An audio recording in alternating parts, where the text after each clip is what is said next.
mundo ng showbiz kung saan lahat ay laging nasa ilalim ng spotlight.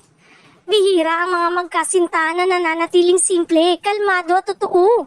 Pero sina Janine at Jericho ay patunay na hindi kailangang maging grande o puno ng kontrobersya ang isang relasyon para masabing espesyal ito.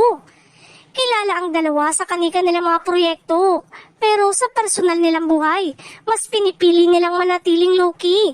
Mas madalas silang makita na nagpo-coffee sa maliit na cafe. Sabay nag-grocery o simpleng naglalakad sa mga magkahawak ang kamay.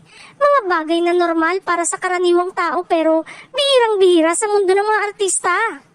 Ayon sa mga nakakakilala sa kanila, hindi sila palaging ma-post o maingay online. Kung magbahagi man sila, ito'y mga simpleng kuha lang. Isang stolen shot, isang candid smile, o isang maikling caption na walang ka-showbiz-showbiz.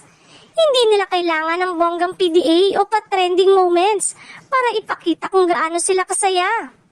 Pero ang higit sa nakapansin-pansin ay kung paano nila tinatrato ang isa't isa. Palaging may respeto, pag-unawa at suporta. Hindi kailangang i-broadcast ang bawat detalye ng kanilang relasyon. Sapat na sa kanilang pagiging masaya, tahimik at totoo sa isa't isa.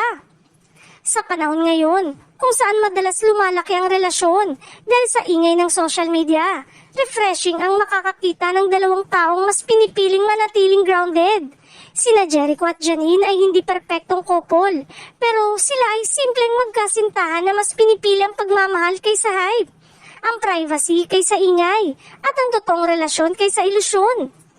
At marahil, yun ang dahilan kung bakit mas marami ang humahanga sa kanila. Dahil ipinapakita nilang minsan ang pinapatibay na pagmamahal ay yung hindi kailangang ipagsigawan kundi nararamdaman lang.